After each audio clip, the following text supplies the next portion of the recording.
Pra muita gente, a saga de Skypiea é, sabe, uma aventura meio solta, quase um filler de luxo. Mas e se essa história toda nas nuvens for, na verdade, uma das peças mais importantes pra gente entender o grande mistério do século perdido e o verdadeiro objetivo da jornada do Luffy? Pois é. Então se prepara que a gente vai fundo nisso agora. É basicamente essa pergunta que move os Chapéus de Palha. Depois daquela guerra pesadíssima em Alabasta, a tripulação não está procurando só um descanso, está procurando a próxima grande aventura.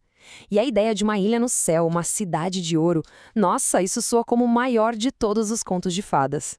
Tá, mas como é que eles chegam nessa ideia? Depois de toda aquela treta política e pé no chão de Alabasta, o mundo de One Piece de repente se expande de um jeito que ninguém esperava. Pra cima. É uma mudança de tom total que mostra o quão gigantesco e maluco esse universo realmente é. E não é tipo só um capricho. As evidências começam a aparecer, uma atrás da outra. Primeiro, um navio gigante despenca do céu. Logo depois, eles acham um mapa de Skypiea e um log pose que, cara, aponta pra cima. Não faz sentido nenhum. A lenda da Cidade de Ouro que todo mundo no Mar Azul achava que era piada, de repente parece um destino de verdade. É essa busca pelo impossível que, no fundo, define os Chapéus de Palha.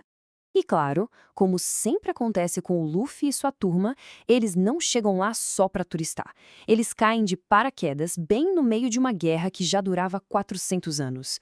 Uma terra ancestral que foi roubada, um povo que foi expulso e um tirano maluco que se autoproclama um deus. A aventura vira, na hora, uma luta por justiça. A batalha por Skypiea não é uma luta qualquer, não.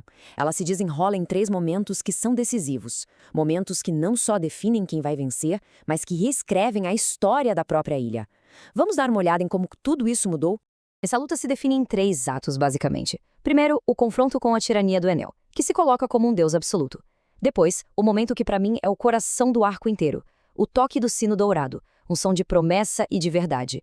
E por fim, uma aliança de esperança, onde inimigos de séculos se unem contra um mal muito maior.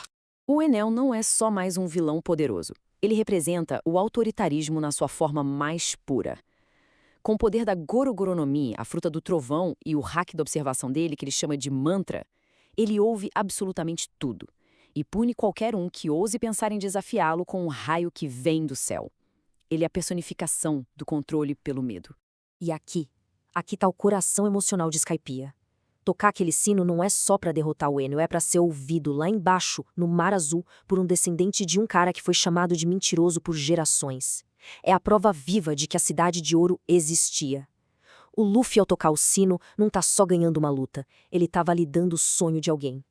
Aquele conflito parecia que nunca ia ter solução. Era uma guerra por terra que durava séculos. Mas a ameaça do Enel, que simplesmente queria apagar a ilha do mapa, força os dois lados a se unirem. É um tema clássico de One Piece, né? Inimigos que viram aliados para enfrentar uma tirania ainda maior. Skypiea é um teste fundamental para a filosofia do Luffy. Aqui, a luta não é só sobre força bruta. É um choque direto de ideologias. E o confronto dele com o Enel é a prova definitiva disso. Esse conflito é a essência do arco. Pro Enel, ser um deus é ter controle absoluto, é decidir quem vive e quem morre. Pro Luffy, a simples ideia de alguém se colocar acima da liberdade dos outros é inaceitável. E a maior ironia de todas, o deus do trovão que podia derrotar quase qualquer um, não tem efeito nenhum num homem de borracha. É incompatibilidade perfeita, tanto na luta física quanto na filosófica. Essa frase aqui resume tudo, né? A força do Luffy não vem só da Akuma no Mi dele, vem da convicção absoluta que ele tem. Ele não hesita, ele não duvida do objetivo. E é essa determinação que inspira todo mundo ao redor dele e que o torna a maior ameaça para qualquer tirano. E agora, a gente chega no ponto crucial. Por que Skypiea é muito mais do que parece? Porque o que eles encontram lá no topo do céu muda para sempre a busca pela verdadeira história do mundo. Só pra gente se lembrar rapidinho, os poniglifos são a chave de tudo em One Piece. São pedaços de uma história que o governo mundial tentou apagar com todas as forças. E a Nico Robin, a arqueóloga do bando, arrisca a vida para encontrar cada um deles. Para entender o peso que é encontrar um poniglifo, a gente precisa lembrar de Ohara, a terra natal da Robin.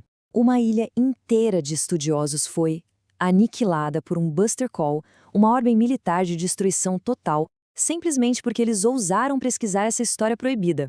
O governo mundial não apenas mata pessoas, ele comete genocídio, a tentativa de apagar um povo e sua cultura do mapa para silenciar uma verdade. Isso mostra o risco mortal que a Robin corre a cada passo.